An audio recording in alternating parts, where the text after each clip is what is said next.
Hey, we're back in Vertigo 2. Why? You know why. You read the title. You clicked on the video. This guy claims to have made the entire Stanley Parable in the sandbox mode of Vertigo 2. That's a bold claim, Cotton. Let's see if it pays off for him. Oh my god, I'm Brian. I don't want to be Brian. Brian's such a scumbag. All his co-workers were gone. What could it mean? Stanley decided to go to the meeting room. Perhaps he had simply missed a memo. Yeah, maybe I just missed a memo. Fun fact, I've never actually played Stanley Parable for myself. I've watched people play it. I watched Jacksepticeye play it, but never got into it myself. That's okay. We're gonna do like 20 minutes of this, give or take. I'm not actually timing this or anything. You know what, screw it. We're gonna go. We're gonna see how far we go. When Stanley came to a set of 2 open doors, he entered the door on his left. Yeah, you might have thought. This was not the correct way to the meeting room, and Stanley knew it perfectly well. Perhaps he wanted to stop by the employee lounge first, just to admire it. Yeah, that's what I'm gonna do. I want to go to the employee lounge and check it out. Oh my god, it's actually gorgeous in here. Incredible room, Stanley for the first time understood true happiness. I want a drink. Then the feeling went away, and he felt sad again. Yeah, then came back, and I am sad. I can't have a drink. Now it's only half there. Just a kind of, tingle. Tingle? Is that it? Is that all he's gonna say?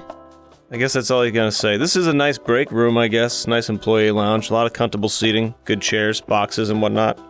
Can't touch them. Alright, I'm moving on. Let's get out of here. But eager to get back to business, Stanley took the first open door on his left. No, you already know how this is gonna go. I'm continuing on my own way. I do what I want. I do as I please. Stanley was so bad at following directions, it's incredible he wasn't fired years ago. Oh shit, no! Okay, well, I fell down a little bit. Oh, hey, there's a vent. Oh, I didn't expect this. Ooh, where does this go? Oh, no, I keep accidentally... Stanley had now gotten himself so far off the beaten path that it seemed the office had begun far off the beaten path. What? That it seemed the office had begun far off the beaten path. What the hell?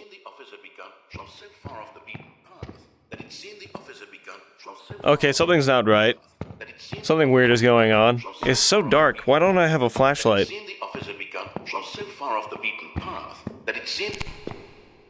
Hello? Hello? You didn't think I was actually just a recording, did you? What a silly and trite explanation that would be. All the back and forth between you and me, all the absurd adventures we've been through, and it all turns out I'm just a tape recording? Bro, we just met. We haven't had adventures. I bet that's the kind of twist you think is revelatory. I bet each and every time you watch a movie where it turns out all to be in the main character's imagination, you must absolutely bolt off the couch in pure shock at the phenomenal and intricate storytelling. It must be so simple to be you.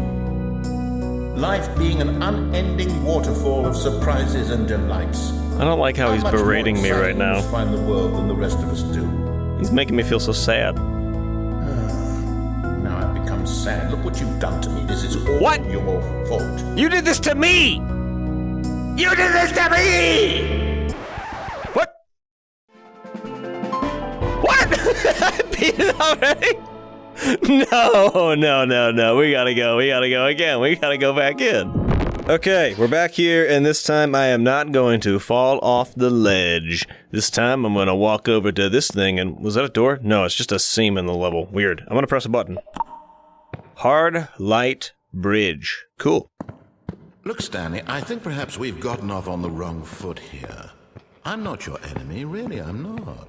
I don't know, I kind of think you are now. Someone else can be difficult, but the fact is that the story has been about nothing but you all this time. Right, There's sure. You've been neglecting, Stanley. Oh yeah? Someone Who's that? You've forgotten about. Please, stop trying to make every decision by yourself. Now, I'm not asking for me, I'm asking for her. Who's her? Who's her? I don't know. This is it, Stanley. Your chance to redeem yourself. To put your work aside. To let her back into your life. Dog, I haven't even done anything, man. Oh, that's weird. Okay. What? It's very dark. That's her, Stanley. You need to be the one to do this, to reach out to her. If you can truly place your faith in another, then pick up the phone. No, I don't want to do that. I want to see what this does. Oh, no, you can't.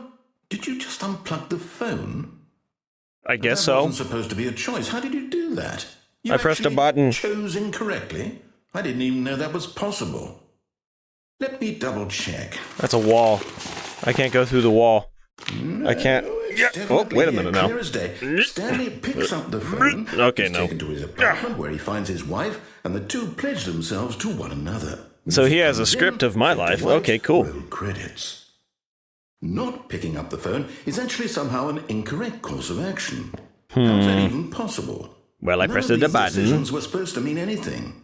I don't understand. How on earth are you making meaningful choices? What did you... Wait a second.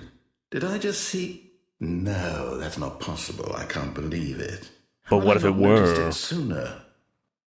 You're not Stanley. You're Correct. a real person. Yes. Yes, I I am. believe I was so mistaken. This is why you've been able to make correct and incorrect choices. Oh, the mystery has Defeating many unraveled, wrong ones hasn't in this it? game for so What? long. If you'd made any more wrong choices, you might have negated it entirely. It's as though you completely ignored even the most basic safety protocol for real-world decision-making. Or did you not grasp the severity of the situation? My man, I'm an I agent wouldn't of have that kind chaos. of risk on my watch. I'm going to stop the game for a moment so we can educate you properly on safe decision-making in the real world. Don't do that. Please observe this helpful instructional video. No. We don't need to do any of that. Hey, what are you doing? Choice. It's the best part of being a real person, but if used incorrectly can also be the most dangerous. For example, in What? this scenario, a hypothetical real person named Rupert has a choice. He could invent a machine that eliminates food shortages across the world to make life better for all people. Or he could spend years of hard work forgetting how to read. Which choice would you make? Remember that unlike here, the real world makes sense, and at no time should you make a choice that does not conform to rational logic. If you find yourself speaking with a person who does not make sense, in all likelihood, that person is not real. Why are you using Sonya for that Allow example? the person to finish their thought, then provide an excuse why you cannot continue talking. Turn to a partner and practice saying, "My goodness, is it 4:30? I'm supposed to be having a back sack and crack." My goodness, it's 4:30. I'm supposed to be having a back sack and crack. Excellent. What? Oh my, Making oh, choices okay. on a regular basis is the best part to a healthy decision-making process. I was gonna do a whole bit there where I was Most crazy medical talking to myself. professionals recommend making at least 8 choices per day. Do you make more than 8? Less? I absolutely try not And to. finally, if you begin to wonder if your choices are actually meaningful and whether you'll ever make a significant contribution to the world, just remember that in the vast infiniteness of space, your thoughts and problems are materially insignificant, and the feeling should subside. At this time, That your makes me instructor sad. will guide you in an exercise to test and reinforce the material covered in this video. Whoa. Welcome back. You may have noticed that this room has begun to deteriorate as a result of narrative contradiction. But Well, that's to not my worry. fault. Now that I you're did everything I properly could. informed on good decision-making, we're going to revisit a choice you made just a few minutes ago and see what the correct thing to do would have been. Now remember, all you need to do is behave exactly as Stanley would. That means choosing responsibly and always putting the story first. I'm quite sure you'll be up to the task. Just follow my lead and you'll be fine. All right. When Stanley came to a set of 2 open doors, he entered the door on his left. Unfortunately for you, we have already established that I am not Stanley. So I'm gonna go on the right again. Ah! No! Why did you do that? Quickly, hurry back in the other direction. Perhaps we're not too late. I don't think I have any choice in this. That doesn't seem to go anywhere. Wait, or does it? Do you? No, okay, that doesn't go anywhere. Let's go back. Door on the left. Okay, well, wait a minute. That door's closed. I can't go through it. Okay, fine. We go this way. Oh, it's ruined. I can't believe, after everything we talked about, that my story, you've destroyed my work. Dude, Why? you were supposed For to fix what? everything while What I did was you in get the out of thing. that? What did you think was so special about seeing the game undone? Left here like so much garbage. It's worthless now. And what am I supposed to do? Even if there were a way to continue, would it be worth it? To know that my story is now incorrect? How can I go back to that? I can't erase that knowledge. I'll have to live with it forever, reliving its impossibility forever. I couldn't live that way. Can't go Is in it there. better to shut the game down entirely? To No. really destroy all of my work? No, live with the chaos, man. What's the answer? What do I do? What do I do? What do I do? Use a little bit of creative writing and stuff. I have to shut the game down. No, you don't. Nuh-uh. I have to. No, you don't.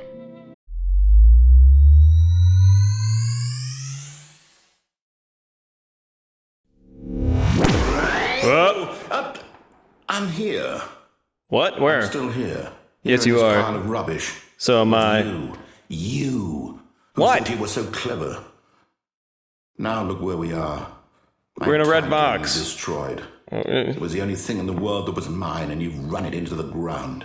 What, did you think that would be funny? You A little just had bit. to see? I did think it would be a little funny. How important it was to me, like little bit. Stanley. He actually knows how to do what I tell him to. He understands that if I say to do something, there's a damn good reason for it. Well, I'm sorry, I can't be your little drone. It even occurred to you, had it? That there's a world outside of you? You're a child. Yeah, that's right, I'm so selfish. Oh, damn me. Oh, my story.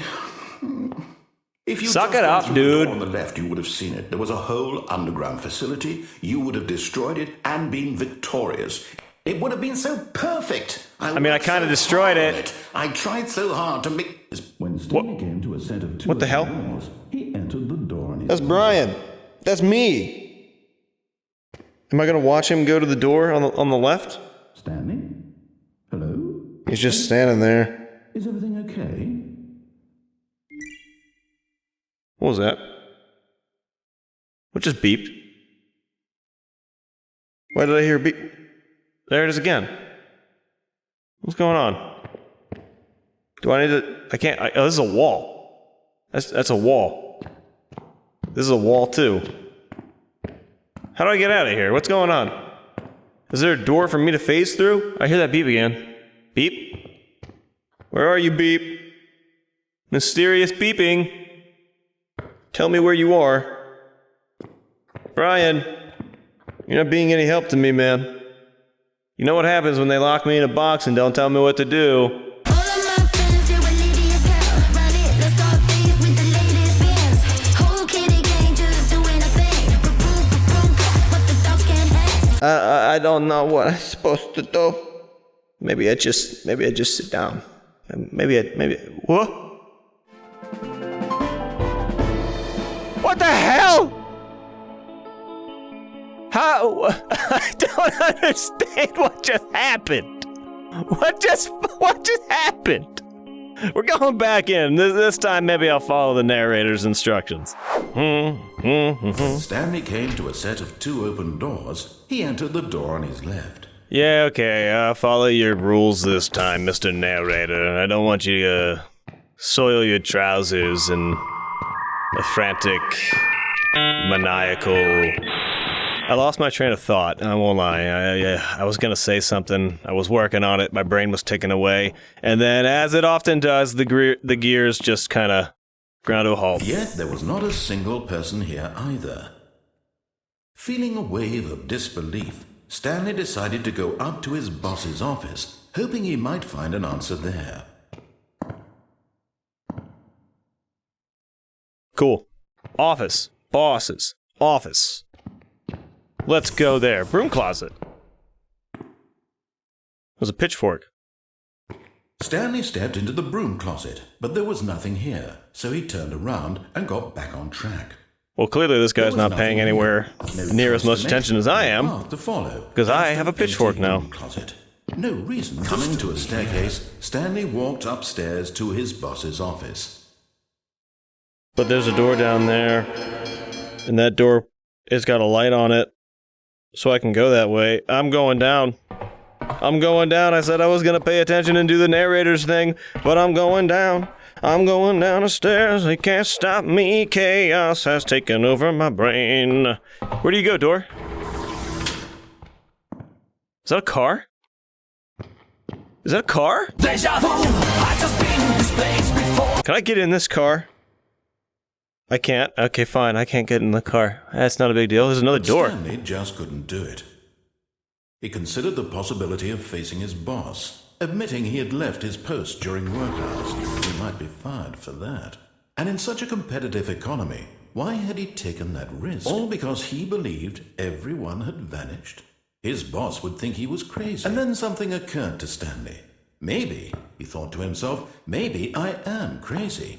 All of my co-workers blinking mysteriously out of existence in a single moment for no reason at all. None of it made any logical sense. And as Stanley pondered this, he began to make other strange observations. For example, why couldn't he see his feet when he looked down? Why did doors close automatically behind him wherever he went? And for that matter, these rooms were starting to look pretty familiar. Were they simply repeating? No, Were they? Stanley said to himself, this is all too strange. This can't be real. But at last, he came to the conclusion that had been on the tip of his tongue. He just hadn't found the words for it. I'm dreaming, he yelled. This is all a dream. Oh, what a relief Stanley felt to have finally found an answer, an explanation. His co-workers weren't actually gone. He wasn't going to lose his job. He wasn't crazy after all. And he thought to himself, I suppose I'll wake up soon. I'll have to go back to my boring real-life job pushing buttons. I may as well enjoy this while I'm still lucid. So, he imagined himself flying and began to gently float above the ground. Then he imagined himself soaring through space on a magical starfield, and it too appeared. It was so much fun, and Stanley marveled that he had still not woken up. How was he remaining so lucid? And then perhaps the strangest question of them all entered Stanley's head. One he was amazed he hadn't asked himself sooner. Why is there a voice in my head dictating everything that I'm doing and thinking? Oh no, that's totally standard for me. I would never question that. Considered by Stanley, who found it particularly strange. I'm dreaming about a voice describing me, thinking about how it's describing my thoughts, he thought. And while he thought it all very odd, and wondered if this voice spoke to all people in their dreams, the truth was that, of course, this was not a dream. How could it be? Was Stanley simply deceiving himself? Believing that if he's asleep, he doesn't have to take responsibility for himself? Stanley is as awake right now as he's ever been in his life. Now, hearing the voice speak these words was quite a shock to Stanley. After all, he knew for certain, beyond a doubt, that this was in fact a dream. Did the voice not see him float and make the magical stars just a moment ago? How else would the voice explain all that? This voice was a part of himself too. Surely, if he could just... He's trying to make me go crazy, but I'm already crazy, so it's not gonna work. That this was a dream. So he closed his eyes gently, and he invited himself to wake up. He felt the cool weight of the blanket on his skin, the press of the mattress on his back, the fresh air of a world outside this one. Let me wake up, he thought to himself. I'm through with this dream. I wish it to be over. Let me go back to my job. Let me continue pushing the buttons. Please, it's all I want. I want my apartment, and my wife, and my job. All I want is my life exactly the way it's always been. My life is normal. I am normal. Everything will be fine. I am okay. I thought I would be somewhere else, but I'm back here in these corridors. What? Please, someone, wake me up. My name is Stanley. I have a boss. I have an office. I am real. Please, just someone tell me I am real. I must be real. I must be. Can anyone hear my voice? Who am I? Who am I? And everything went black. Again? Hello? Hi, Dust Motes. My only friends in all of this chaos. This is the story of a woman named Mariella. What? Mariella woke up on a day like any other. She arose, Oh my God, it's dressed, Sonia. gathered her belongings, and walked to her place of work. But on this particular day, her walk was interrupted by the body of a man who had stumbled through town talking and screaming to himself, and then collapsed dead on the sidewalk. And That's the me. person soon turned to go call for an ambulance. For just a few brief moments, she considered the strange man. He was obviously crazy. This much she knew. Everyone knows what crazy people look like. And in that moment, she thought to herself how lucky she was to be normal. I am sane. I am in control of my mind. I know what is real and what isn't. It was comforting to think this, and in a certain way, seeing this man made her feel better. But then she remembered the meeting she had scheduled for that day. Very important people whose impressions of her would affect her career, and by extension, the rest of her life. She had no time for this. So it was only a moment that she stood there, staring down at the body, and then she turned and ran. I don't know about you, but I think something is a little bit wrong with Mariella. Okay.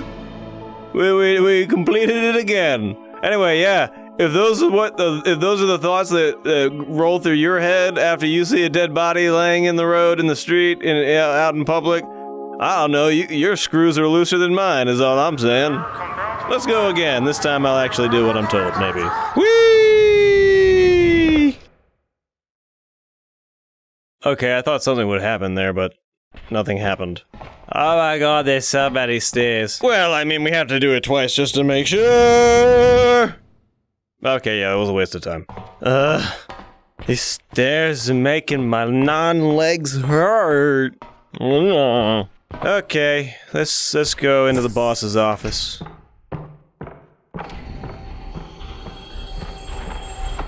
Yeah, that's some supervillain type shit right there if I've ever seen it. What's up with this window? Why is it so white? I don't like it. I don't like it. I don't like it. Nope. Okay, in we go.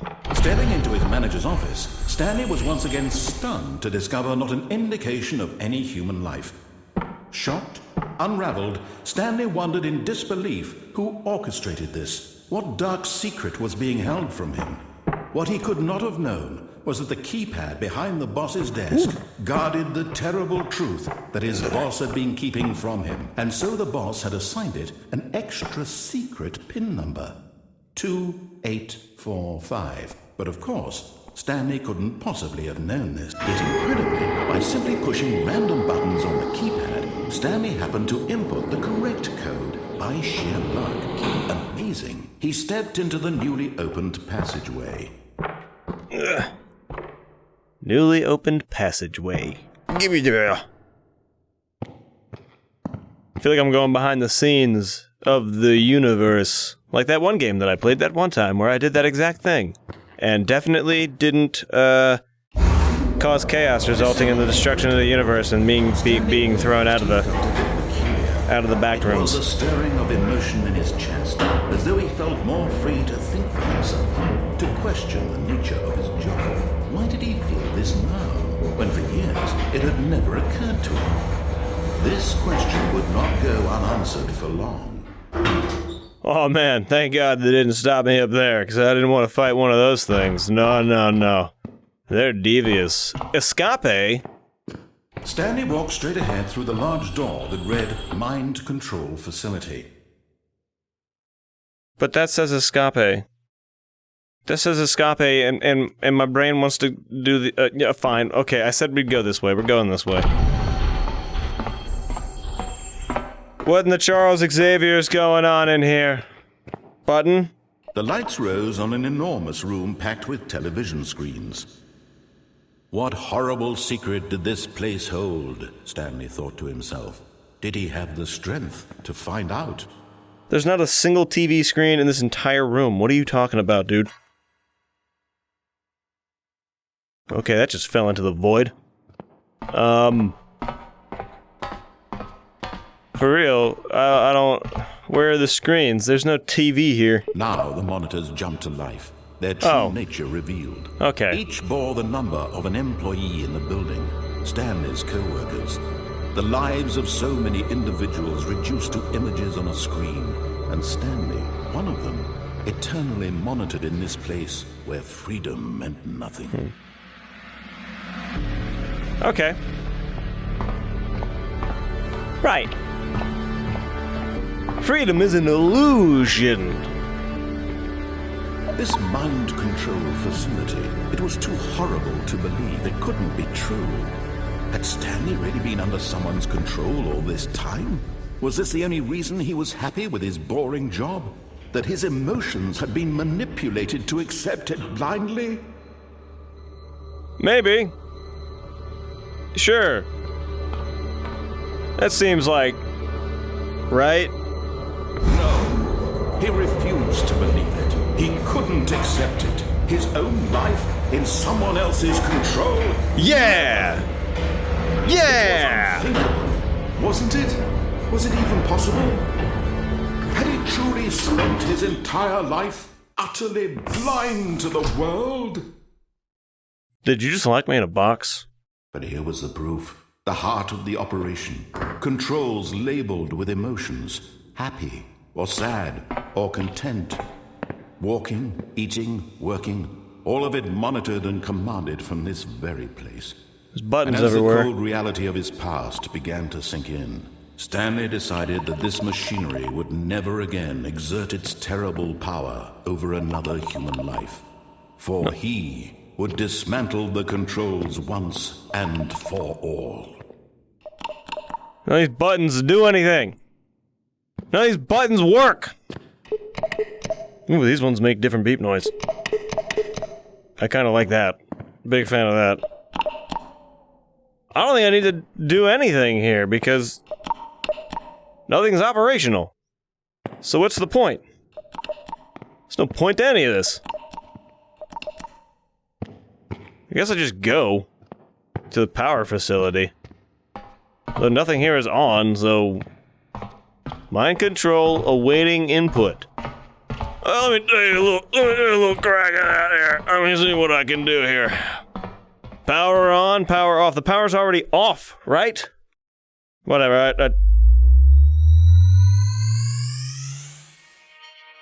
Blackness and a rising chill of uncertainty. Was it over?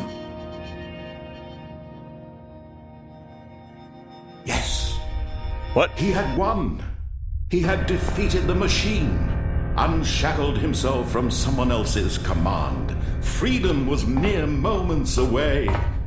Victory is mine! And yet, even as the immense door slowly opened, Stanley reflected on how many puzzles still lay unsolved. Where had his co-workers gone? How had he been freed from the machine's grasp? What other mysteries did this strange building hold? But as sunlight streamed into the chamber, he realized none of this mattered to him, for it was not knowledge or even power that he had been seeking, but happiness. Perhaps his goal had not been to understand, but to let go. No longer would anyone tell him where to go, what to do, or how to feel. This is gonna go Whatever forever, isn't life it? he lives, it will be his. And that was all he needed to know. It was perhaps the only thing worth knowing. Stanley stepped through the open door. Okay. Freedom! Stanley Real. felt What? the cool breeze upon his skin. The I'm feeling in of slow-mo liberation, now. the immense possibility of the new path before him. This was exactly the way, right now, that things were meant to happen. And Stanley was happy.